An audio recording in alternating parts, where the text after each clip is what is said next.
Hello, English learners, and welcome to English Pod. My name is Marco. I'm Amira. Amira and I are here today with another interesting and useful lesson for you English learners. Amira, why don't you explain a little bit of what this lesson is about today? It's about calling in sick. Oh, okay. That's useful. Yes, definitely. It happens to everyone. Once in a while, you don't feel so well, or you feel well, but you don't want to go to work. Right. So you call in sick. Okay. Let's listen to this dialogue, and I want everyone to keep their ears open and see if the boss believes this person. Let's listen.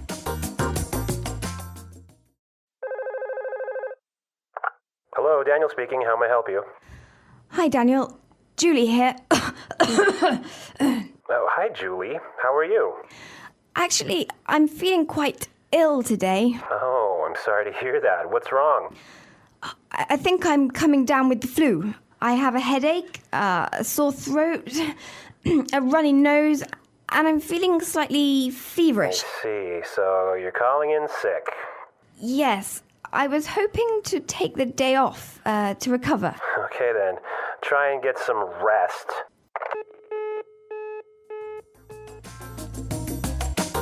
Marco, do you think he believed her?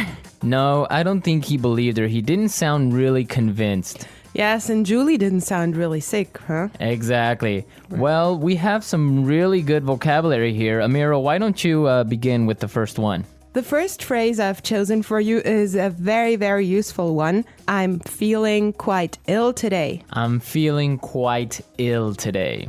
I'm feeling quite ill today. All right, what does this mean exactly? It means that she's feeling sick. Oh, okay, that's clear. So she is sick. She's feeling sick. Okay, let's look at another really useful phrase, and this one is I'm coming down with the flu. I'm coming down with the flu. I'm coming down with the flu. I'm coming down with the flu. All right, and this phrase means that I am starting to get the flu or I am getting the flu. Okay, the next phrase I have for you is calling in sick. Calling in sick. Calling in sick. Calling in sick. It means calling your boss to tell him that you can't come to work today. I personally love this phrase because it saves so much time and explanations. Okay, perfect. So if I say this, then everyone will know that I am not coming to work today. Yes, definitely. Perfect. All right. And the last phrase that we're going to take a look at today is I was hoping to take the day off. I was hoping to take the day off. I was hoping to take the day off. I was hoping to take the day off. Right. And she says this to ask for permission because she does not want to go to work. Okay, now, couldn't she just say, like, I can't come today? Right. She could say, I can't come today, but that would be a little bit impolite. Okay, so when she says, I was hoping to take the day off, it's a polite way of asking. It's a polite way, exactly, because she is talking to her boss. Very good. So let's listen to the dialogue one more time. The dialogue is a little different this time. Listen carefully and see if you think the boss believes her this time.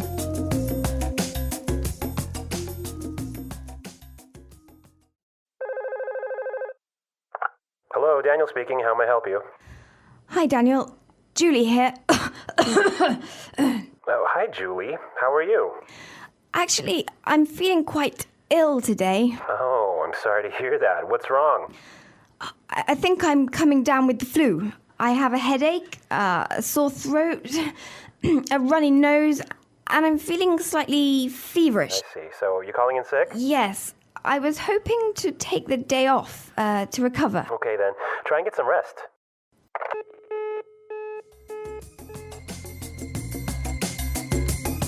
Okay, guys, we're back. And I do think he believed her this time. Yeah, I think he was understanding when he said, okay, then try and get some rest. Yeah, and Julie sounded pretty sick. Yes, she did. Yeah, it was convincing. Well, you know what? I almost called in sick last week. Really? Yeah, I wasn't feeling very well, and so I almost didn't come to work. Oh, that would have been really bad for me. I would have been stuck here without you, Marco. Yeah, you would have had to do the podcast all by yourself. Oh, no. Actually, I had the same symptoms as Julie. I also had a headache, and I had a sore throat. And also, the worst thing and the thing that I hate the most is I had a runny nose. Oh, no, that's really bad because then you have to like blow your nose all the time and then it gets red and it hurts, right? Exactly, yeah. Yeah.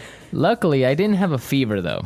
No Oh, fever. thank God. Yeah. So did you take some medicine and it just killed everything? Yeah, I had a friend and he had some pills for the flu.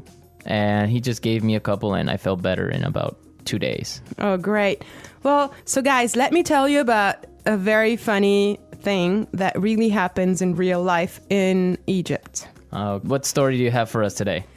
Well, it's actually not a story, it's a fact. I mean, people in Egypt, when they're sick, they never call in sick themselves. They'll have someone do that for them. Oh, that's interesting. Why? Why do they do this? Well, there's this weird speculation about, if you can make it to the phone, you can make it to the office. I agree. If I were a boss, I would do the same thing. Yeah.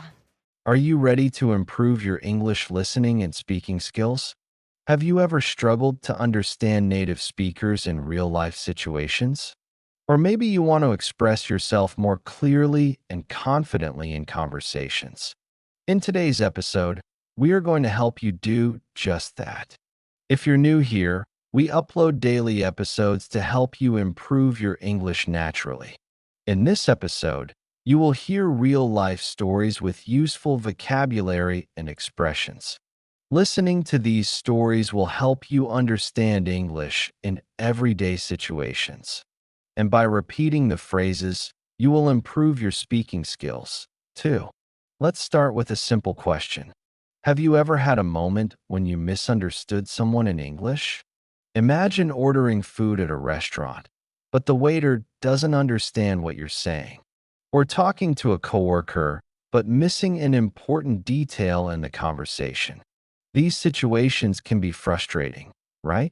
Let me tell you a personal story. A few years ago, my friend Daniel traveled to New York for the first time. He was excited but nervous about speaking English. On his first day, he walked into a small cafe to order breakfast. He wanted a croissant and a coffee. So he confidently said, "Can I have a croissant and a coffee, please?" But the cashier looked confused and asked, "Sorry, what was that?" Daniel repeated himself, but the cashier still didn't understand. He started feeling nervous.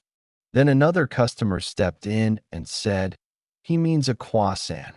Suddenly, the cashier understood. This moment taught Daniel an important lesson. Sometimes pronunciation makes a big difference in understanding. He realized that even though he knew the words, hearing them in real conversations was different from learning them in a textbook. This is why listening is so important. The more you listen to real English, the more natural it becomes. And when you hear common phrases often, you will feel more confident using them yourself. Now, let's talk about another real-life situation. My cousin Emma moved to Canada for work. She spoke English well, but when she arrived, she had trouble following conversations. People spoke quickly, used slang, and sometimes even interrupted each other. One day, she had an important meeting, and her manager asked, "Can you touch base with Mike about the new project?" Emma was confused. What did touch base mean? She thought, should I physically touch something? Later she found out that touch base means to check in or to discuss something briefly. This small phrase made a big difference in her understanding. After that, she started paying attention to idioms and expressions in conversations. So here's a tip for you. When you hear a new phrase, don't just memorize the meaning. Listen to how it's used in real conversations. Try repeating it aloud and using it in your own sentences. The more you practice, the more natural it will feel. Now, let's think about your own experience. Have you ever been in a situation where you didn't understand something in English? Maybe you misheard a word, or maybe you weren't familiar with an expression. What did you do? How did you handle it? Imagine you were at a hotel and the receptionist says, "Would you like a wake-up call?" If you're not familiar with this phrase, you might think they are asking if you need to wake up in life. But actually, a wake-up call means that the hotel will call your room in the morning to wake you up. These small but important moments happen all the time in real life. That's why listening to real conversations is the best way to improve your English. Let's do a quick practice exercise. I will say a short sentence, and I want you to repeat it after me. Ready? I'd like to order a coffee, please. Now you try. Great. Now, let's try another one. Could you repeat that, please? These are simple, polite phrases that you can use in everyday situations. The more you listen and repeat, the more confident you will feel. Now, let's continue with another real-life story. A few years ago, my friend David moved to London for a new job. He was excited because it was his dream to work in an international company. He had studied English for years, but he had mostly learned from books and grammar exercises. He thought he was prepared, but when he arrived in London, he faced an unexpected challenge. Real-life conversations were much harder too. Everyone was friendly, but they spoke quickly and they used a lot of expressions that he had never seen in textbooks. At lunchtime, one of his coworkers, Jake, said, "Hey, David, let's grab a bite." David was confused. He thought, "Grab what? What does that mean?" He hesitated for a moment, then smiled and said, okay." He followed Jake to a nearby cafe, still unsure about what was happening. When they arrived, he finally understood. Grab a bite just means go and get something to eat. It was such a simple phrase, but because he had never heard it before in a real conversation, it completely confused him. That day, he realized that even though he knew a lot of English, he needed more practice listening to how people actually speak. David decided to make a plan. Every day, he started listening to English podcasts understand than he expected. On his first day at work, his manager Sarah introduced him to the team. While walking to work, at lunchtime, instead of sitting alone, he made an effort to join conversations with his coworkers. At first, it was difficult. He didn't always understand everything, and sometimes he felt nervous. But instead of staying quiet, he started asking questions like, "Sorry, what does that mean?" Or, "Can you say that again?" His coworkers were happy to explain, and little by little, he got better at understanding them. One day, he was in a meeting and his manager said, "All right, let's wrap things up." This time, instead of feeling lost, he knew exactly what it meant. "Let's finish the meeting." He smiled to himself because just a few weeks earlier he wouldn't have understood that phrase. This is an important lesson for anyone learning English. Sometimes the words themselves are not difficult, but the way people say them in real conversations can be different from what you see in textbooks. That's why listening practice is so important. The more you listen to natural English, the more comfortable you will feel when speaking. Now let's talk about another real-life situation. Imagine you are traveling to an English-speaking country for the first time. You arrive at the airport and you need to go through immigration. The officer asks, "What's the purpose of your visit?" If you are not familiar with this phrase, you might feel nervous. What do they mean by purpose? Are they asking about my job, my reason for traveling? What should I say? But if you have practiced listening to common travel conversations, you will know that the correct answer is something simple like "I'm here for tourism" or "I'm visiting family." A few months ago, My cousin Sophia traveled to Australia. She was confident in her English, but when she arrived at the airport, she got nervous. The immigration officer asked, "Do you have anything to declare?" She froze for a moment. The word declare sounded serious, like something legal or official. She thought, "Did I bring something illegal? Am I in trouble?" She took a deep breath and asked, "I'm sorry. Could you repeat that?" The officer calmly said, "Are you carrying any food, alcohol, or large amounts of money?" Now she understood. Declare just means to report something. She smiled and said, "No, I don't have anything to declare." The officer nodded and let her pass. Later, she laughed about the situation. She realized that the problem wasn't her English. It was just that she hadn't heard this phrase in real life before. This is why listening to natural conversations is so helpful. The more you hear these phrases in context, the easier it will be to understand and respond naturally. Now, let's do a quick practice exercise. I'll say some common travel questions, and I want you to repeat after me. Where are you traveling from? Now you say it. Great. Here's another one. Do you have a return ticket? Try saying it aloud. The more you practice listening and speaking, the more confident you will feel in real situations. Now, let's talk about another important moment when listening skills make a big difference. Ordering food at a restaurant. Imagine you are in a busy cafe in London. You walk up to the counter and the barista says, "What can I get you?" If you are prepared, you can simply say, "I'd like a cappuccino, please." But what if they ask for here or to go? If you are not familiar with this phrase, you might feel confused. A friend of mine, Mark, had this exact experience. When he traveled to the US, he walked into a coffee shop and ordered a latte.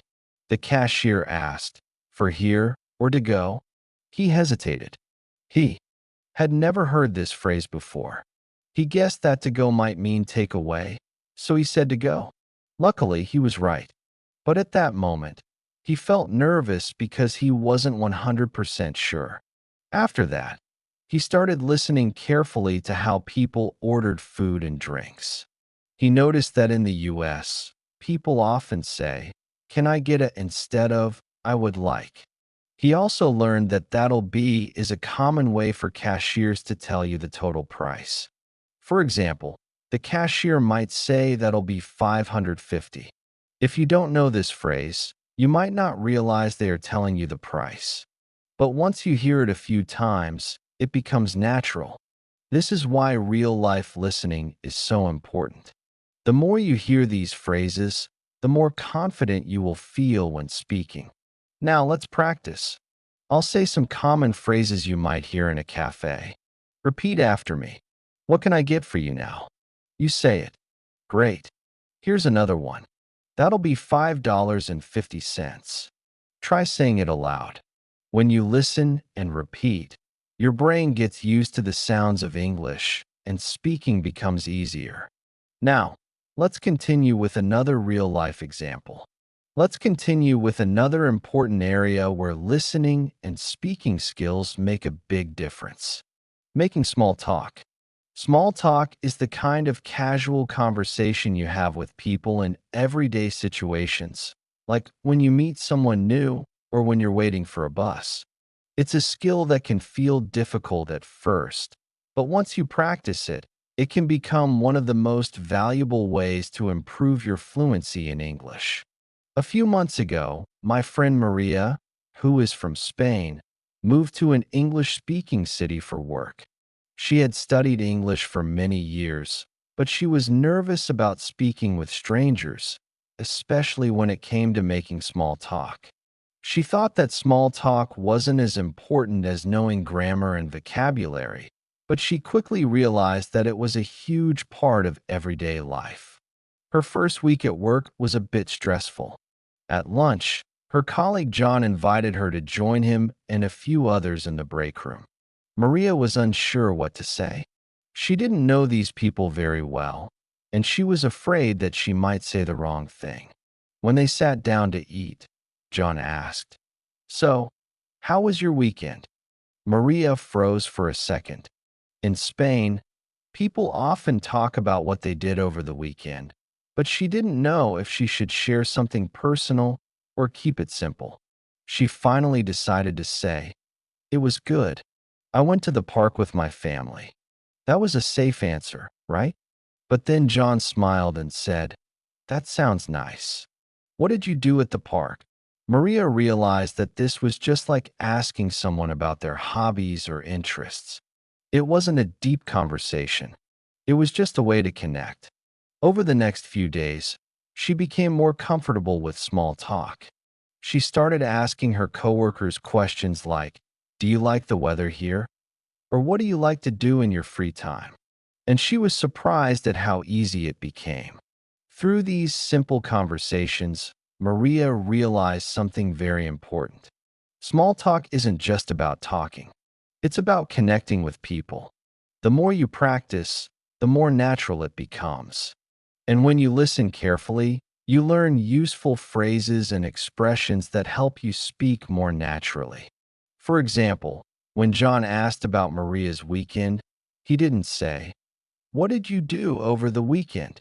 Instead, he said, "How was your weekend?" This is a very common way to ask about someone's weekend or time off. When you hear these expressions in real conversations, they stick with you, and soon you'll be able to use them yourself. Here's another tip. When it comes to small talk, often people don't expect long answers. It's more about giving a simple response and asking the other person about their experience. When you're practicing, remember to listen for these small cues. For instance, someone might say, "The weekend was great, but I wish it was longer."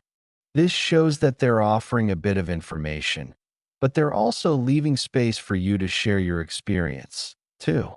Maria started using this technique, and she found that it helped her speak more confidently. Instead of worrying about saying something perfect, she focused on the flow of the conversation and learning new phrases. One of the phrases that Maria picked up during her first few weeks was, "What about you?" When someone asks her how her weekend was, she learned that it's perfectly natural to respond with, "It was good, thanks. What about you?" These small, everyday conversations will help you improve your listening and speaking skills, and you'll start to feel more confident in social situations. This is something that can't be learned from a textbook alone. It's about engaging with people, paying attention to how they speak, and practicing how you respond. Now, let's shift gears and talk about something else that can challenge English learners: understanding different accents. When you're learning English, you might find it hard to understand different accents or regional variations. Whether it's British, American, Australian, or even different accents within the same country, understanding accents is an important part of mastering English. Let's take a step back for a moment. I want you to think about your own journey in learning English. Have you had moments where you felt unsure or confused in a conversation? Maybe you were listening to someone speaking quickly, or you didn't understand a slang word or idiom. It happens to all of us, and it's part of the process of learning a new language. The key is not to give up. Keep practicing and keep engaging with real conversations. Every time you listen, you get a little bit better. Remember, English isn't just something you learn from books. It's something you experience through conversations, stories, and real-life situations. Whether it's making small talk with a friend, ordering food at a restaurant, or simply listening to someone tell a story, every moment is a chance to improve. By listening to real stories, you start to notice the natural rhythm of English. You learn how words flow together in sentences, how people express themselves in different situations, and how to use the right phrases at the right time. This is the kind of practice that will help you sound more natural when you speak. When I was visiting New York a couple of years ago, I got a little lost while walking around the city. I decided to stop and ask someone for directions. I approached a friendly-looking person and said, "Excuse me, can you tell me how to get to the subway?" He looked at me and said, "Yeah, just go straight ahead. Take a left at the lights, and you'll see it on your right." That was simple enough, but I was surprised at how fast he spoke. He didn't slow down to explain, and I had to listen very carefully to catch all the details. In that moment, I realized how important it is to focus not just on the words, but on how they're delivered. Native speakers often speak quickly, and they use shorthand or expressions that might not be in your textbooks. For instance, when the man said, "Take a left at the lights," he was using a common phrase to mean, "Turn left at the traffic lights." It was casual and quick, but once I understood the phrase, I realized how useful it would be to remember for future conversations. To improve your skills in asking for directions, start by learning common phrases and expressions. You'll often hear people say things like, "Go straight," "Turn left," "It's around the corner," and "It's just a few blocks away." These are all useful phrases that you'll encounter frequently. When you're practicing, listen to how native speakers use these phrases in everyday situations. By listening to podcasts, YouTube videos, or watching movies, you'll be able to hear these expressions in different contexts. After practicing asking for directions in English, try to imagine yourself in the situation. Maybe you're lost in a new city and you need to ask for help. Practicing these types of conversations in your mind or even aloud will help you prepare for when you're actually in the situation. Let's move on to another practical area that will help you with your listening and speaking, handling problems and complaints in English. This is another important part of everyday life. Whether it's at a store, in a hotel, or during an interaction with customer service, knowing how to express your problems clearly is essential. I had an experience a few months ago when I was staying in a hotel during a business trip. I checked into my room, but when I tried to use the Wi-Fi, it wasn't working. I called the front desk and said, "Excuse me, the Wi-Fi isn't working in my room. Could you help me?" The receptionist on the phone replied, "I'm sorry to hear that. Let me check and see what I can do." After a few minutes, she called me back and explained that the Wi-Fi was down in the building, but they would be fixing it soon. She was polite and apologized, which made me feel better. In this situation, I learned a few things that I want to share with you. First, when you have a problem, it's important to remain calm and explain the issue clearly. You can use phrases like, "I'm having trouble with," or "there's a problem with," to describe the situation. Second, if someone else is trying to solve the problem for you, you should listen carefully to their response. They might use phrases like, "Let me check on that for you," or "I'll have someone take care of it." These are polite ways to show that they're taking your complaint seriously. By listening to real-life situations like these, you'll be better prepared to handle problems in English. The more you practice these types of conversations, the easier it will be to stay calm and confident when something goes wrong. And remember, don't be afraid to ask for clarification if you don't understand something. You can always say, "Could you explain that again?" Or, "I didn't quite catch that. Could you repeat it?" Imagine walking into a bustling cafe on a cool London morning. The aroma of freshly brewed coffee fills the air as you approach the counter. The barista greets you with a cheerful, "What can I get you today?" For a moment, you pause. This casual phrasing might be different from the formal language you learned in textbooks. You reply confidently, "I'd like a latte, please." Then the barista adds, "That'll be $350. Would you like any pastry with that?" In that instant, you realize that real-life English is fast, friendly, and often informal. Now take a moment and ask yourself, have you ever been surprised by the casual tone in a familiar situation? How did you respond when someone used expressions that you hadn't practiced in class? I remember one day when I was visiting a small cafe in Shortridge. I had expected a polite, formal exchange, yet the friendly, informal language caught me off guard in the best way possible. This taught me that adapting to different styles is key to understanding everyday conversation.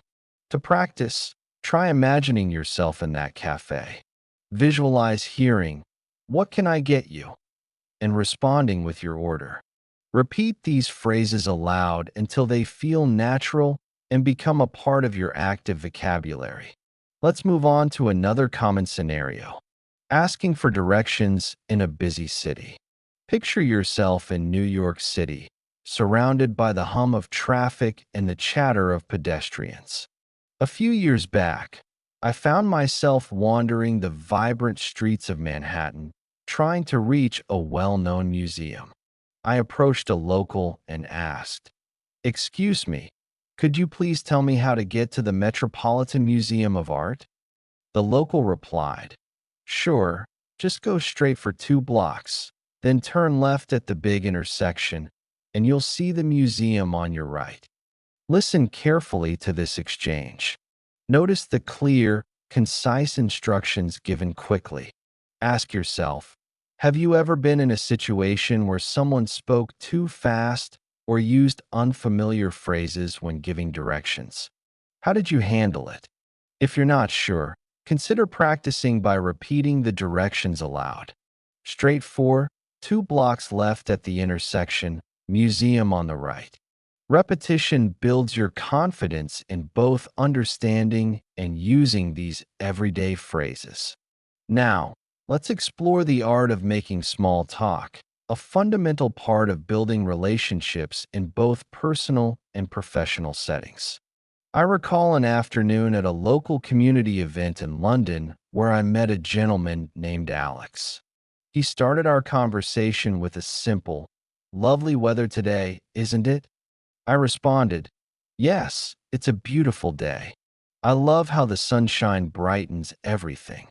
That simple exchange opened up a pleasant discussion about favorite outdoor activities, local parks, and weekend plans. Think about your own experiences. What topics do you naturally bring up when meeting someone new?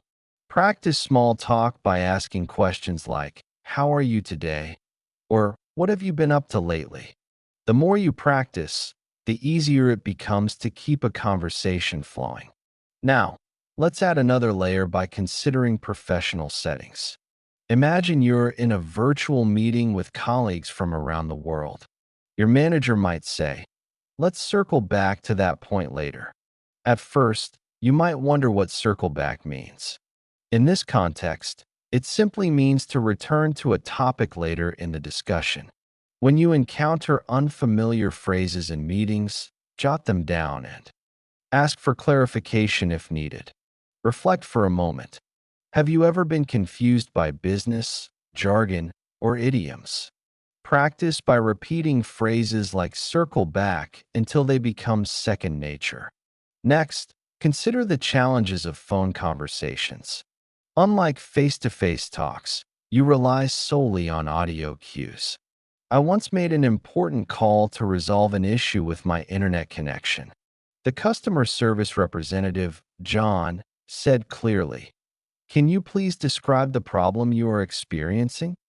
I explained, "My connection keeps dropping and it's very frustrating." John replied, "I understand. Let me run a diagnostic test on your line." His calm, clear tone helped me feel at ease. Picture yourself in a similar situation and repeat phrases like, "Could you please repeat that?" or "I'm sorry, I didn't catch that." These exercises can prepare you for real-life calls where clarity is crucial. Now, let's explore a situation many of us face when traveling. Imagine arriving at an airport in an English-speaking country. The announcements over the intercom might sound like, "Due to inclement weather, your flight will be delayed by 30 minutes. In that moment, you might feel anxious if you're not familiar with such phrasing. Later, when you ask a staff member, "Could you tell me what the delay is about?" they explain the delay is because of bad weather conditions. Consider practicing these scenarios at home. Repeat key phrases such as flight delayed and inclement weather until you feel comfortable using them. Another everyday conversation involves discussing hobbies and interests. Picture a quiet evening when you meet someone at a local event. They ask, "What do you enjoy doing in your free time?" You might reply, "I love reading, hiking, and trying out new recipes." This kind of conversation is a perfect opportunity to learn descriptive adjectives and expand your vocabulary. Think about your favorite hobby. What words would you use to describe it? Practicing these questions and answers builds not only your vocabulary, but also your confidence in sharing personal experiences. Let's engage in an interactive exercise right now. Repeat after me. How are you today? What have you been up to lately? The weather is really nice, isn't it? I'd love to hear more about that. Take your time with each sentence. Practice them until they roll off your tongue effortlessly. This kind of repetition builds muscle memory for natural conversation. Switching gears, let's delve into conversations at work, specifically handling meetings and presentations. I remember a meeting where our team leader said, "We need to finalize the project timeline by Friday." A colleague named Jessica then asked, "Can everyone please confirm their availability for a meeting on Thursday?" You might respond with, "I'm available on Thursday, and I'll send a calendar invite shortly."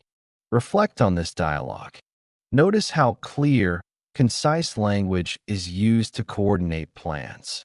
If you work in a professional environment, practicing such exchanges can prepare you for real-life scenarios where accuracy and clarity are essential.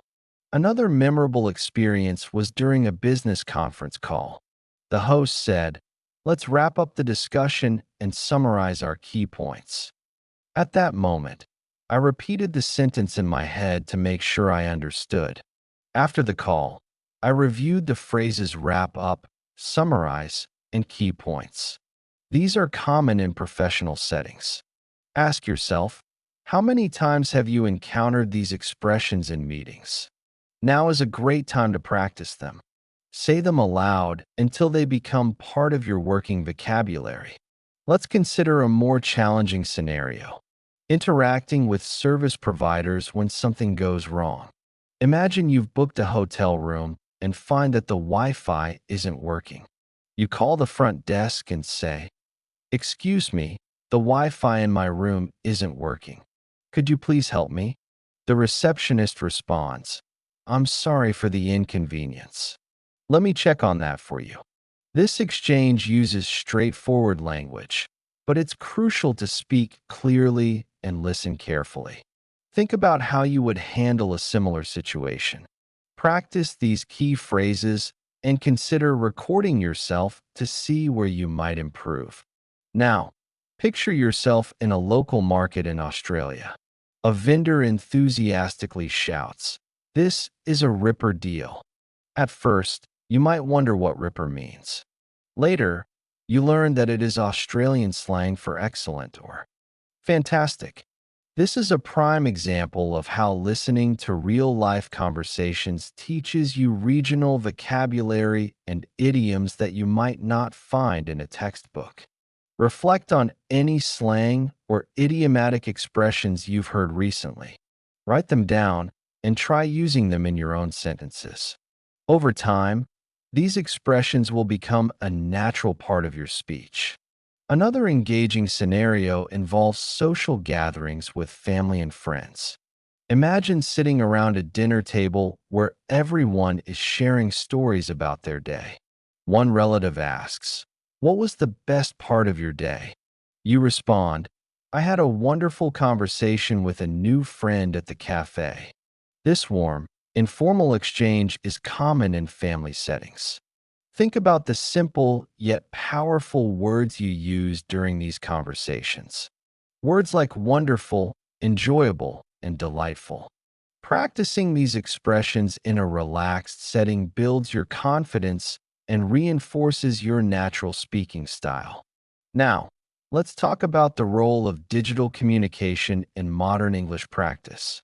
Email, instant messaging, and video calls have become part of our daily lives. For example, when writing an email for work, you might start with, "Dear Mr. Smith, I hope this email finds you well," and close with, "Sincerely, Natasha."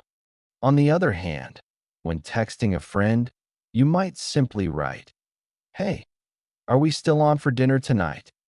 Notice how the language shifts depending on the medium. Consider your own experiences with digital communication. Which style do you find most challenging? Practice both formal and informal writing to build a balanced skill set.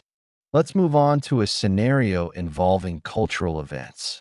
Imagine attending a local art exhibition where a curator explains a painting by saying, "This artwork reflects the artist's inner turmoil during a time of great change." You ask, what inspired this style? The curator replies, "The use of bold colors and dynamic brush strokes represents the conflict between tradition and modernity." This conversation not only introduces you to artistic vocabulary, but also encourages you to express abstract ideas. Think about how you would describe a piece of art or a cultural event. Practicing such descriptive language can enrich your vocabulary and make your conversations more engaging. Another practical scenario is participating in academic discussions. Picture yourself in a university lecture where the professor states, "Today we will explore the impact of global warming on urban development." After the lecture, you ask, "Could you please elaborate on the strategies cities are using to combat climate change?" This type of dialogue requires both active listening and thoughtful questioning. Consider how you might summarize what you've learned in your own words. This practice reinforces your understanding and prepares you for future academic conversations. In addition to structured scenarios, spontaneous conversations are an important part of real-life communication. Imagine you're at a community park and you overhear a group discussing the latest local news. One person remarks, "The new park renovations have really transformed this area." You might join in by saying, "I agree. The improvements are fantastic. Have you noticed the new playground features?" These unscripted interactions offer a chance to practice impromptu speaking and active listening. Ask yourself, when was the last time you joined a spontaneous conversation? What strategies can you use to smoothly enter such discussions? Now let's explore a scenario that many of us face online: participating in discussion forums and chat rooms. In these digital spaces, language is often informal, filled with abbreviations and emoticons.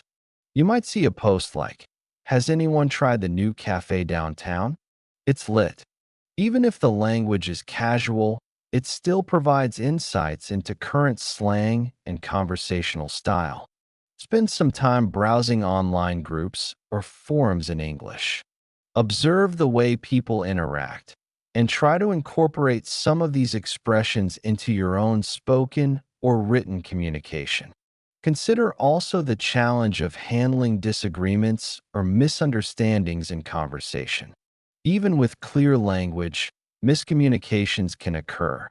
I recall a conversation with a friend where our opinions on a current event differed. Instead of letting the discussion become tense, we said, "I see your point, but I have a different perspective. Can we clarify our thoughts further?" Using phrases like these helps keep the conversation respectful and constructive. Reflect on any disagreements you've experienced. What language could have helped smooth the situation?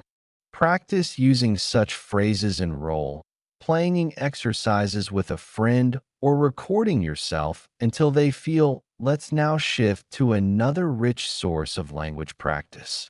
Storytelling. Telling your own story not only improves your speaking skills, but also makes your conversation more engaging. Imagine recounting a memorable day when everything went unexpectedly. Start with one day, I found myself lost in a busy city, and that experience taught me the value of patience and resourcefulness. As you narrate, include vivid details, describe the sounds, the sights, and even your emotions. Storytelling helps you organize your thoughts and express yourself in a structured manner. Think about a recent experience and try to narrate it in English. This exercise will boost both your vocabulary and your confidence in speaking. Interactive exercises are an essential part of this journey. I invite you now to repeat the following sentences with me, paying close attention to the natural rhythm and emphasis. I appreciate your help. Could you please repeat that? I'm sorry I didn't catch that. That sounds interesting. I would love to join you. Repeat each sentence several times until it feels comfortable and natural. These exercises are designed to build your muscle memory for common conversational phrases. Now, imagine yourself at a live music concert. The announcer's voice, full of energy, fills the venue as they say, "Ladies and gentlemen, get ready for an unforgettable performance by tonight's headliner." Such vibrant expressions and high-energy announcements require you to match the speaker's enthusiasm. Visualize yourself in that setting. What would you say if you wanted to compliment the performance? Perhaps the energy on stage is electrifying. Practicing such dynamic language can help you adjust your tone and pace to suit different emotional contexts. Next, picture yourself in a quiet bookstore. You approach a clerk and ask, "Could you recommend a good mystery novel?" The clerk smiles and replies, "Certainly. This bestseller has a captivating plot and intriguing characters." This simple interaction introduces descriptive adjectives and polite inquiries that are common in everyday conversations. How would you describe your favorite book or genre? Spend a few moments thinking about this and practice forming sentences that describe your interests in detail. Let's turn our attention now to public services. Imagine you're at a government office applying for a new passport. The clerk greets you with, "Good morning. How may I assist you today?" You reply, "I need to renew my passport, please." The conversation continues with precise questions and answers such as, "Could you please provide your current passport number? And do you have all the required documents?" These formal exchanges require you to be both clear and concise. Practice such dialogues with a friend or even role-play them in front of a mirror. Notice how using polite expressions like please and thank you makes the conversation smoother and more effective. Another scenario involves visiting a healthcare facility. Imagine sitting in a doctor's office where the physician asks, "How have you been feeling recently?" You might answer, "I have been experiencing occasional headaches and a bit of fatigue." The doctor then follows up with, "Can you describe the nature of your headaches?" Such conversations demand clear communication about your symptoms. Practice describing common health issues in simple, direct language. Repeating phrases like "I feel unwell" or "the pain is moderate" and sometimes sharp will prepare you for real-life medical discussions. Digital communication also plays a crucial role in modern English. Consider video calls where you see not only the speaker's words, but also their facial expressions and gestures. In a recent video meeting, a colleague said, "Can everyone see my screen?" and quickly followed up with, "Please let me know if you have any questions." Video calls require a blend of clear speaking and active listening. Practice these interactions by joining online webinars or virtual meetups. The more you expose yourself to different digital communication styles, the more natural they will become. Now let's explore how discussing current events can enrich your language skills. Imagine listening to a news report that states, local communities are coming together to address recent flooding. Such statements are filled with formal language and important vocabulary. After listening, try summarizing the news in your own words. The report discussed how neighborhoods are uniting to deal with severe floods. This exercise helps you process information, retain new vocabulary, and practice summarizing, a key skill in both listening and speaking. Another engaging scenario is participating in group discussions or debates. Picture yourself at a community forum where the topic is the impact of social media on daily life. A participant might begin, I believe social media has revolutionized the way we communicate, but it also presents challenges such as privacy concerns. You might respond with, I agree that social media has its benefits, but I'm curious about its effects on face-to-face interactions. Engaging in debates not only exposes you to different viewpoints, but also teaches you how to articulate your opinions clearly. Reflect on any group discussion you've been part of. What phrases did you use to express agreement or to politely disagree? Practice these phrases until you feel they become an integral part of your conversational toolkit. Next, let's consider the practicalities of everyday shopping. Imagine entering a department store and needing assistance finding an item. You might approach a sales associate and ask, "Excuse me, could you help me locate the electronics section?" The associate might reply, "Yes, it's on the second floor near the home appliances area." Such interactions, though brief, are essential in daily life. They emphasize the use of polite inquiries, clear directions, and simple language. Visualize yourself in this scenario and practice the key phrases. How would you modify your request if you needed additional information such as, "Could you please show me where that is?" Repeating these exchanges can make you more comfortable. In real-life shopping situations, let's also look at scenarios where you might need to handle unexpected challenges. Imagine you're out with friends and suddenly the weather changes. You might hear someone say, "It looks like we're in for a downpour. Let's find shelter." In such moments, clear and calm communication is essential.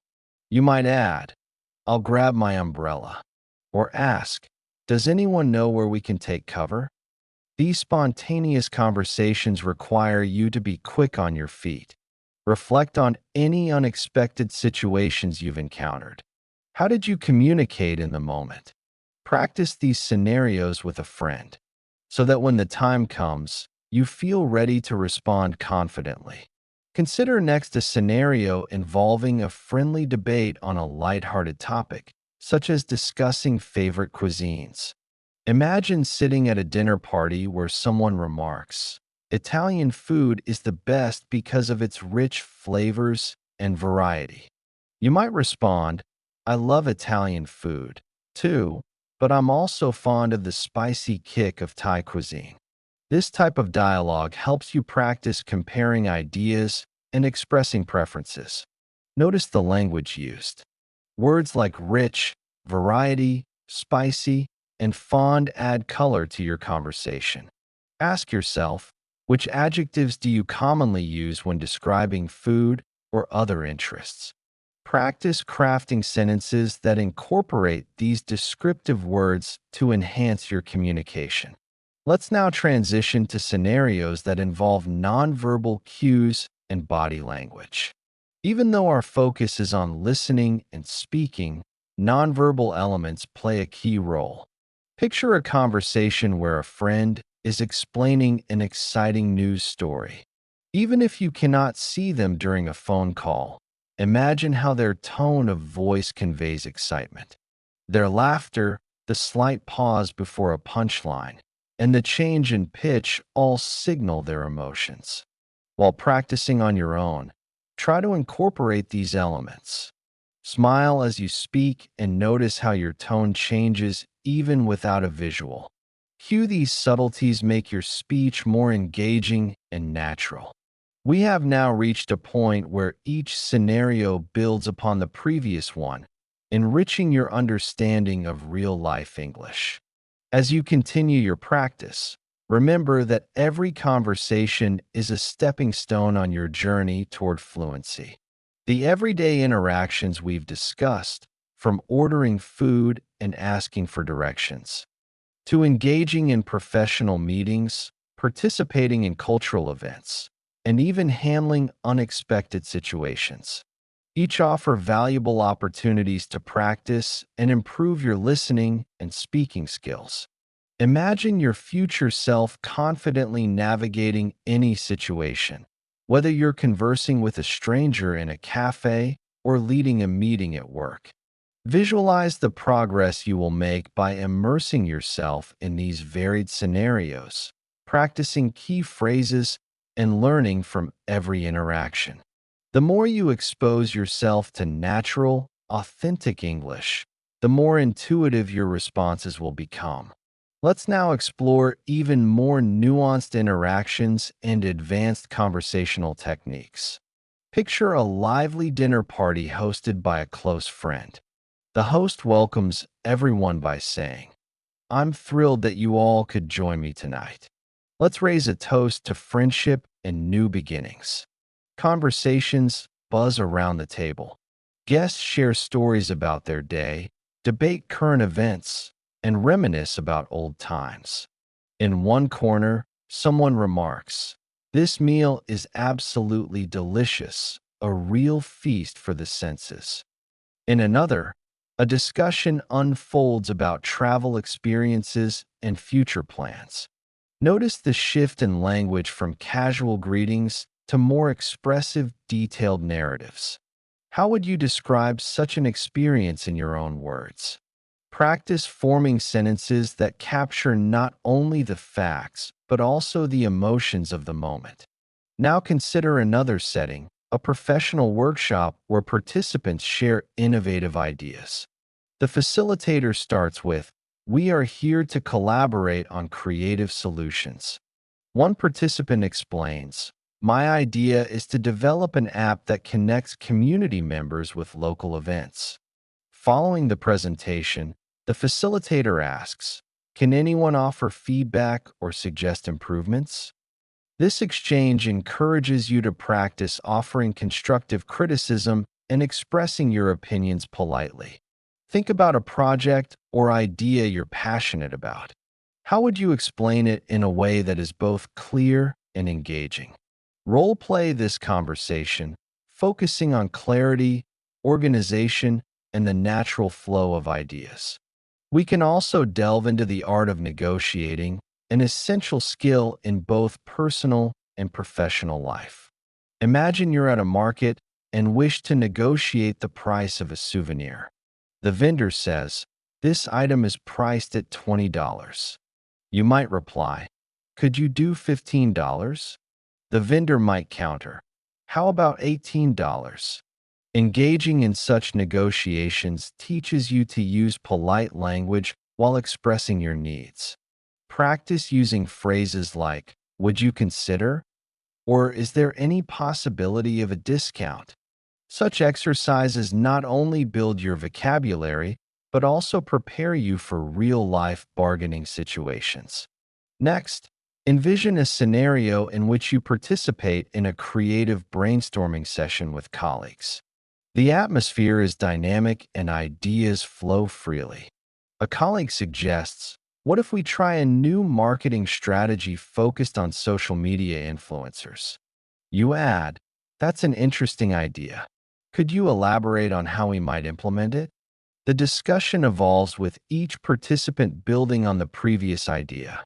In these situations, it is vital to listen actively, ask clarifying questions, and summarize key points. Reflect on how you might contribute to such discussions. What phrases would you use to express agreement, request further details, or offer a new perspective? Practice these conversational tools until they become second nature. Imagine, too, the challenge of speaking with confidence during unexpected interviews or impromptu presentations. Perhaps you're at a networking event and someone unexpectedly asks, "Can you tell me about your work?" You might respond with a brief, confident summary. "I work in digital marketing, helping businesses connect with their audiences through innovative online strategies." This type of spontaneous speaking requires you to organize your thoughts quickly and express them clearly. Practice by preparing a few short introductions about yourself and your work. Repeat them until they sound natural and relaxed. We've covered scenarios from formal meetings and technical support calls to casual dinners and lively debates. Each example emphasizes the importance of active listening, thoughtful questioning, and clear expression. As you move forward, incorporate these techniques into your daily interactions. Whether you're speaking one-on-one or in a group, every conversation is an opportunity to refine your skills. Now, consider integrating multimedia into your practice. Audiobooks, radio shows, and podcasts offer a wealth of authentic language exposure. I remember listening to a popular British audiobook narrated by an actor with clear, crisp pronunciation. I paused frequently to repeat sentences and mimic the intonation. Such shadowing exercises can dramatically improve your accent, rhythm, and overall fluency. Choose a short audio clip from a source you enjoy and practice shadowing it. Notice the subtle inflections and the natural pauses the speaker uses. Over time, you will find that your ability to understand and replicate these patterns will enhance your overall speaking proficiency. In addition to shadowing, consider engaging with language learning apps that offer pronunciation and listening exercises. Many apps feature interactive lessons where you can record your voice, receive feedback, and compare your pronunciation with native speakers. This kind of immediate feedback is invaluable for improvement. Ask yourself which app or resource has helped you the most so far. If you haven't tried one yet, explore a few and see which fits your learning style best. We have now covered numerous scenarios from everyday errands and social gatherings to professional environments and cultural events. Each situation is designed to immerse you in real-life English and build your confidence in listening and speaking. As you practice these exercises, remember that improvement comes gradually. Celebrate each small success and view mistakes as opportunities for learning rather than setbacks. Now, let's move on to exploring even more nuanced interactions and advanced techniques that build on everything we've discussed so far. Imagine engaging in a lively debate about current events with a diverse group of friends. One person might say, "Social media has revolutionized communication, but it has also created challenges in maintaining genuine relationships." You could respond with, "I see your point, and I wonder how we can balance technological advancements with personal connection. What do you think are some practical solutions?" This exchange requires you to listen carefully, process multiple viewpoints, and articulate your thoughts clearly. Practice summarizing what others say, and then building on that with your own insights. This active engagement is a powerful way to improve both your listening and speaking skills. Think about how you can apply these techniques in your daily routine. Perhaps you can start a conversation journal where you write down interesting phrases, idioms, or new vocabulary you hear during the day. Reflect on conversations you had, what worked well, and what could you improve next time. This reflective practice turns everyday interactions into valuable learning experiences. Consider also exploring role-playing exercises with a language partner or even by yourself in front of a mirror. Imagine various scenarios: a job interview, a customer complaint, a casual chat with a neighbor, and act them out. This role playing not only reinforces the vocabulary and expressions you've learned, but also helps you develop a natural, confident speaking style. Challenge yourself by switching roles. One moment you're the speaker, the next you're the listener. How does your language change in each role? This exercise will help you become more adaptable and aware of the nuances of conversation. Furthermore, delve into discussions about abstract topics such as dreams, ambitions, or even philosophical questions. For instance, you might say, "What do you believe is the most important quality for success?" Such open-ended questions invite detailed responses and require you to think critically in English. They also provide a platform for you to express your opinions and learn new vocabulary and context. Practice forming your thoughts on these topics and sharing them in a clear, concise manner. Over time, you'll find that your ability to discuss complex subjects improves dramatically. As you continue your journey, it's important to vary your sources of input.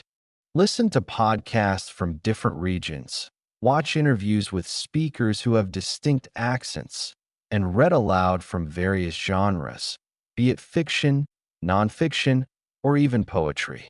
Each medium offers its own set of challenges and rewards, enriching your overall understanding of the language. Ask yourself, which source of English do you enjoy the most, and how can you incorporate it into your daily practice? Balancing different types of content will ensure you're prepared for any situation, whether formal or informal. Imagine a scenario where you attend a live workshop at a community center. The facilitator welcomes everyone. "Good morning, everyone. I'm excited to dive into today's creative session."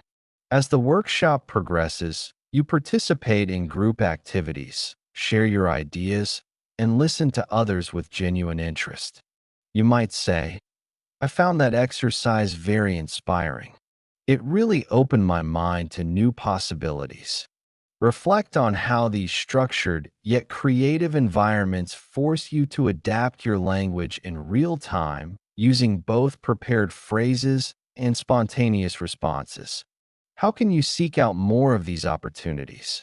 Another engaging context is interacting with people in informal digital spaces. Consider joining an online chat room or a discussion board dedicated to topics that interest you. Whether it's a forum about travel, cooking, or technology, these platforms allow you to see natural written English in action.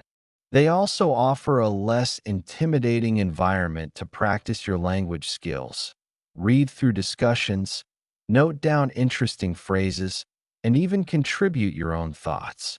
Ask yourself, what have you learned from online conversations that you might not encounter in formal settings? Embrace the diversity of language and use it as a tool to enhance your spoken English later. We have now journeyed through numerous scenarios and exercises designed to immerse you in real-life English. Each experience, from ordering coffee and negotiating prices to debating current events and storytelling, builds your ability to understand and respond naturally. Remember, every conversation you engage in is an opportunity to learn, and every mistake is a stepping stone to improvement. Keep challenging yourself, keep practicing, and most importantly, keep enjoying the process of learning. So, imagine you're stepping into the world of English conversation. You might be feeling a little nervous or unsure of how to express yourself in a new language, but that's perfectly normal. Every time you try, you're improving your skills and getting better at understanding how English works. When it comes to speaking English confidently, it's not about being perfect. It's about being clear and feeling comfortable while you're communicating. Let's go ahead and look at how you can start by practicing small, everyday phrases. That will help you build up your confidence. These are things that you can use in almost any situation, whether you're at the store, meeting a new person, or just talking with friends. For example, when you're introducing yourself to someone, you can say, "Hi, my name is your name. Nice to meet you." This simple sentence might seem easy, but it's a great way to start practicing your pronunciation, tone, and timing. Another great sentence to know is, "How are you today?" It's a friendly, welcoming way to start a conversation. When people ask you how you're doing, just respond with something simple like, "I'm doing well, thank you," or "I'm good. How about you?" This is an easy way to keep the conversation going and show that you're ready to talk. Next, let's talk about how to express your thoughts clearly. You don't have to use long or complicated sentences to be understood. In fact, sometimes simple sentences are the most effective. For example, if someone asked you what you did today, you could say, "I went to the park," or "I worked on a project." Keeping things clear and to the point helps your listener understand you better and also makes you feel more comfortable as you speak. One of the challenges when learning a language is understanding how to react in different situations. Sometimes it can be tricky to know what to say next in a conversation, especially if the topic changes quickly. The key here is to listen closely to what the other person is saying. If they ask you a question, try to respond in a way that shows you're interested. You can say things like, "That sounds interesting," or "I never thought of it that way." These simple phrases show that you're actively listening, and they help you build a stronger connection with the other person. If you're not sure how to respond, don't worry. It's okay to take a moment to think before you speak. A good way to give yourself some time to think is by saying, "Let me think about that for a second." This phrase buys you a little time to gather your thoughts and gives you the confidence to respond more thoughtfully. When it comes to speaking English in more formal settings like a job interview or a meeting, you might want to use slightly different phrases, but the idea is the same. Be clear, concise, and confident. For example, instead of saying, "I like this idea," you could say, "I believe this is a good approach." This makes your statement sound a little more formal, but it still communicates the same thing. Remember, the key to speaking confidently is to practice regularly. You don't have to wait for a special occasion to practice your English. You can practice every day, even if it's just for a few minutes. For example, you could practice your English while you're doing everyday tasks like shopping or cooking. If you're at the grocery store, try to read the labels on the products in English or practice saying the names of things you're buying. You can also practice English with your friends or family by talking to them about your day or asking them about their plans. One of the best ways to practice speaking English is by using apps or language exchange programs. These can help you practice with other learners or even native speakers. If you're not sure where to start, you can look for online communities where people help each other practice speaking English. There are lots of people. Another great tip is to listen to English podcasts, watch TV shows, or read books in English. When you listen to English being spoken, you'll start to hear common phrases and expressions that you can use in your own conversations. Try to repeat the phrases you hear and practice saying them aloud. This will help you get used to the rhythm and flow of the language. Don't forget to celebrate your progress. Every time you have a conversation in English, it's a step forward. Even if you make mistakes, that's okay. The most important thing is that you're learning and improving. The more you practice, the easier it will get. And soon enough, you'll be speaking English more naturally and confidently than ever before.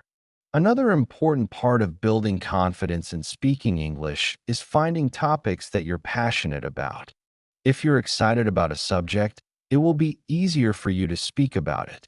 For example, if you love sports, you can practice talking about your favorite teams or players in English. If you enjoy cooking, you can practice describing recipes or talking about your favorite dishes. When you talk about things you enjoy, you'll feel more confident and motivated to keep learning. But what if you don't feel like you have much to talk about? That's okay too. You don't always have to have a big story or an interesting topic to share. Sometimes it's just about having a casual conversation. You can start with simple questions like, "What did you do today?" Or "Do you like this movie?" Small talk is a great way to practice speaking English and to build your confidence over time. Lastly, always keep in mind that building confidence in speaking English is a journey, not a race. It takes time and practice, and there will be ups and downs along the way. But as long as you keep pushing forward, you'll keep improving. So, don't be afraid to make mistakes, and don't be afraid to speak up.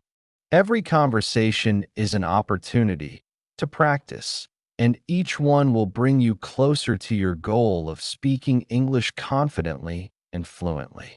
Let's continue. It's great that you're ready to dive deeper into improving your English skills. Let's build on everything we've covered so far, focusing more on everyday English and adding even more real-life examples to help you get the hang of speaking confidently in various situations. Remember, English isn't just about knowing the words. It's about how you use them, when you use them, and how comfortable you are doing so. The more real-life scenarios you practice, the more you'll feel like an English speaker. Let's start with something you probably do every day, chatting with your friends or family. These are great opportunities to practice speaking in a relaxed, natural way. For example, maybe you're having lunch with a friend. You could say, "This food is delicious. How did you make it?" Or, "I love the taste of this dish. Do you know where I can find the recipe?" By starting with something simple like that, you're practicing how to start and continue a conversation. The more you practice asking and answering questions, the more comfortable you'll feel doing it.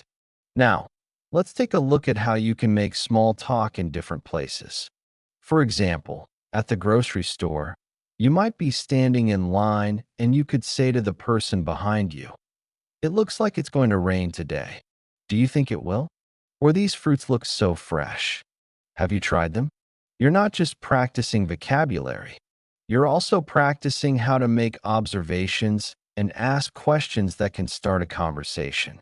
And don't forget, small talk is a great way to practice speaking English without feeling too much pressure. You can even practice your English when you're out running errands. Let's say you're at the post office. You might need to ask, "Can you help me? I need to send this package overseas. What do I need to do?" This sentence helps you practice both asking for help and talking about a common activity, sending mail. Don't worry about making mistakes. What matters most is that you're putting yourself in situations where you can practice speaking English naturally and without hesitation. But it's not just about talking with strangers or in public places.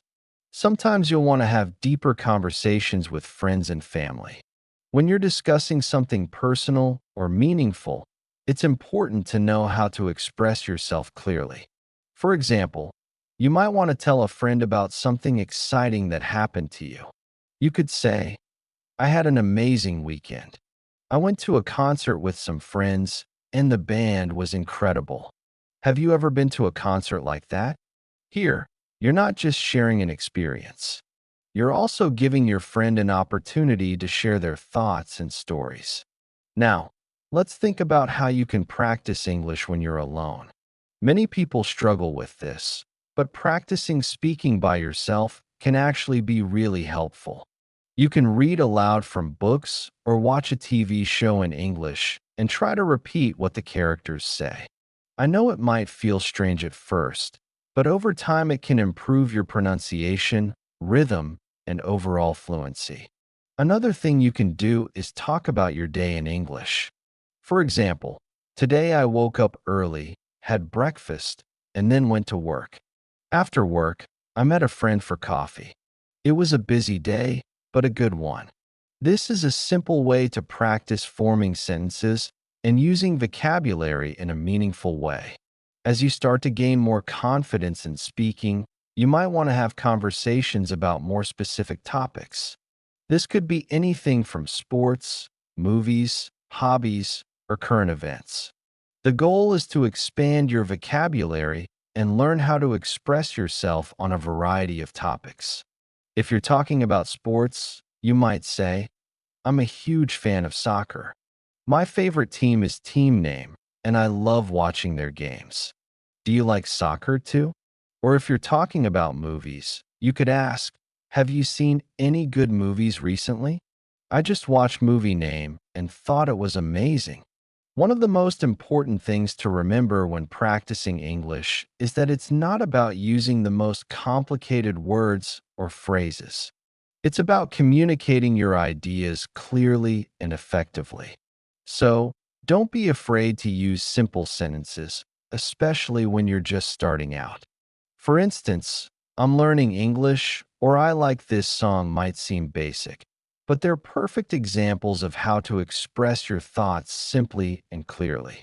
As you grow more comfortable, you can start adding more details like, I've been learning English for 6 months now, and I'm getting better at it every day.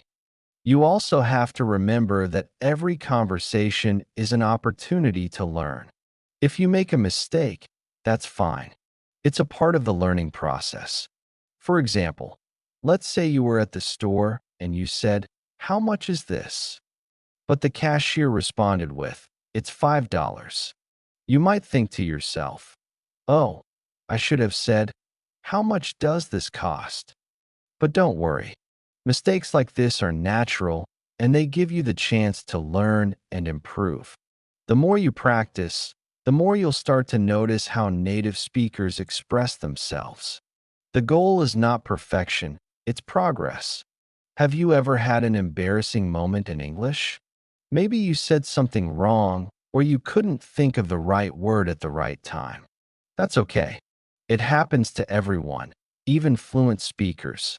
For example, I remember once when I was learning English, I tried to order food at a restaurant and accidentally said, I would like a coffee with a spoon, instead of, I would like a spoon with my coffee. The waiter smiled and corrected me, but it was a funny moment. It's those little things that teach you the most and help you remember the right phrases next time. The key is not to let these moments discourage you, but rather to laugh at them and learn from them. Now, let's look at how you can improve your listening skills as well. One of the best ways to improve your listening is to listen to English every day. This could mean watching movies or TV shows, listening to podcasts, or even just talking to someone in English. You can start by watching shows with subtitles to help you connect the spoken word with the written word. As you get better, try watching without subtitles and see how much you can understand. Over time, your listening skills will improve and you'll be able to follow conversations more easily. When you're listening to English, try to focus not just on the words, but also on the rhythm and tone. Native speakers don't always speak slowly and clearly like you might hear in a classroom. Instead, they use contractions, slang, and sometimes speak really quickly. It can be tough at first, but as you continue practicing, you'll get better at understanding these natural speech patterns. For example, you might hear a native speaker say, "What are you doing tonight?" instead of, "What are you doing tonight?" This is a common contraction, and once you get used to it, it will make listening to English much easier. One great way to practice is by listening to conversations between friends or family. For example, if you're watching a show and two characters are having a conversation, pay attention to how they respond to each other. Notice the questions they ask and how they show interest in each other's answers. You can even pause the video and repeat what they say to improve your pronunciation and sentence structure. Additionally, listening to podcasts like this one is a fantastic way to practice. In fact, By listening to real-life conversations between people, you'll hear natural pauses, tone changes, and different ways to phrase things. Over time, this will help you become a more confident speaker and listener. So whether it's casual chat or more serious discussions, you'll learn how to adapt to different types of conversations in English. Let's continue and dive deeper into how we can make your English journey even more practical and relatable. Starting with how you can make your listening and speaking even stronger by using real-life situations and personal examples. The key to mastering a language is immersing yourself in it as much as possible, especially by engaging in conversations that feel natural and connected to your everyday life. When you listen to people talk in English, whether it's in movies, podcasts, or real conversations, you start to pick up on things like how they structure their sentences, how they express their feelings, or how they make their points clear. This is something that's hard to learn from a textbook because it's all about the rhythm, the flow, and the natural expression of emotions. Think about it. When you're talking with your friends, you don't necessarily follow a strict grammar rule. Instead, you speak from the heart and you adapt based on the situation. Let me share a personal example with you. One time I was traveling in a foreign country and I was trying to order food at a local restaurant. The waiter didn't speak English very well, and I didn't speak the local language. So it was a bit tricky. But we communicated using gestures, pointing to items on the menu and asking questions like, "Is this spicy?" Or "Can I have it without sauce?" Even though we didn't speak the same language fluently, the experience taught me how important it is to find creative ways to communicate. In the same way, when you're speaking English, it's not about being perfect. It's about making yourself understood and learning to adapt to the situation. This kind of experience is very useful when it comes to improving your speaking and listening skills. In real-life conversations, you're not going to get the chance to think about every word you say. Instead, you need to practice speaking naturally, even when you make mistakes. It's a great way to build confidence in your English skills. Think about all the little things you say every day, like when you're talking to your friends or coworkers. For example, when you're talking about a recent event, you might say, "I went to a concert last weekend. It was amazing. Have you ever been to one?" This simple sentence helps you practice speaking in the past tense while telling a story that others can relate to. The beauty of using these real-life experiences is that they teach you how to keep the conversation going. It's not enough to just speak in complete sentences. You also need to practice making the conversation flow. Let's take a moment to think about how a conversation would go between two friends who are talking about their day. One might say, "I had such a busy day today." And the other might ask, "What did you do?" This is an excellent way to practice asking questions and continuing the conversation. You're not just focusing on words. You're focusing on the rhythm of the conversation, how one person's response leads to the other person's next sentence. It's a skill that takes time to develop, but it's worth every bit of effort. When you listen to conversations like this, it's important to focus on the little details, like how people stress certain words, how they use pauses, or even how they express feelings. For example, when someone says, "I can't believe it," they may be expressing surprise or disbelief. Understanding the tone and emotion behind the words helps you to better understand what the speaker is trying to convey. So, next time you're listening to a conversation, pay close attention to how people speak, not just the words they say. Let me give you another example of how this works. A friend of mine was talking about her experience of moving to a new city, and she said it was overwhelming at first. Everything was new, new people, new places, new routine. In this case, She was using the word overwhelming to describe how she felt about the situation. Notice how she uses the word new repeatedly to emphasize how everything was unfamiliar. This type of speech is very common in everyday conversations. And by listening to how people express their feelings and experiences, you'll be able to practice expressing yourself in similar ways. And you don't have to look far for examples. Think about the conversations you hear every day. Whether you're listening to a conversation at the coffee shop, on the bus, or while watching TV shows or movies, each of these situations offers a unique opportunity to improve your listening skills. For instance, if you're watching a TV show, you can focus on how people react in different situations.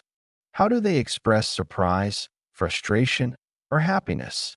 This type of emotional expression is just as important as knowing the vocabulary because it helps you understand the context in which certain words are used.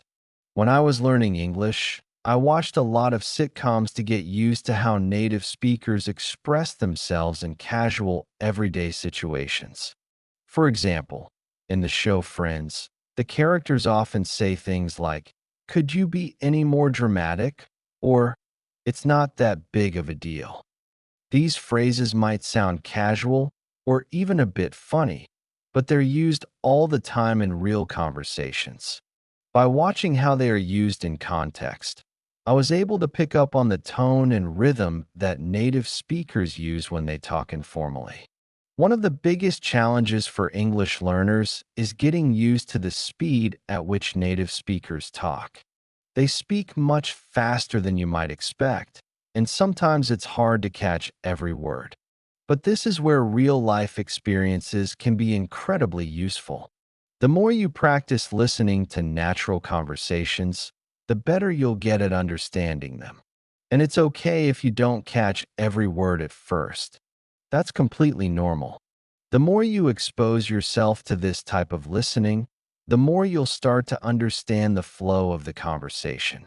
Let's not forget about speaking practice as well. One of the best ways to improve your speaking is by mimicking real-life conversations. For example, after you've listened to a podcast or watched a video, try to repeat some of the sentences you heard. Focus on the pronunciation, the rhythm, and the tone. You can even practice speaking out loud in front of a mirror or record yourself. Listening to your own voice will help you identify areas for improvement and allow you to see how far you've come. It's like learning to play an instrument. The more you practice, the better you get. Another important aspect of real-life English is learning the different levels of formality. For instance, when you're at work, you might say, "Could you please send me the report by the end of the day?" But when you're talking to a friend, you might say, "Hey, can you send me that report by today?" In both situations, you're asking for something, but the way you say it changes depending on the context. By practicing different levels of formality, you'll learn how to communicate effectively in both professional and casual situations. In the workplace, there are certain phrases that are used all the time. For instance, if you're working in an office, you might need to send an email asking for clarification on something. You could say, "I just wanted to clarify what you meant in the meeting earlier. Could you please explain it again?" In this case, you're politely asking for more information. This is a great example of how to practice using formal English in a professional context. On the other hand, if you're chatting with a coworker in the break room, you might say, "Hey, I didn't get what you meant earlier. Can you explain it to me?" This is less formal, but still clear and polite. Finally, let's talk about one of the most powerful ways to improve your English practice. The more you practice speaking and listening to English, the more confident you'll become. You don't have to be perfect. What matters most is that you're putting yourself out there, engaging in conversations, and making progress every day. The more you practice with real-life situations, the easier it will be to speak naturally and understand others.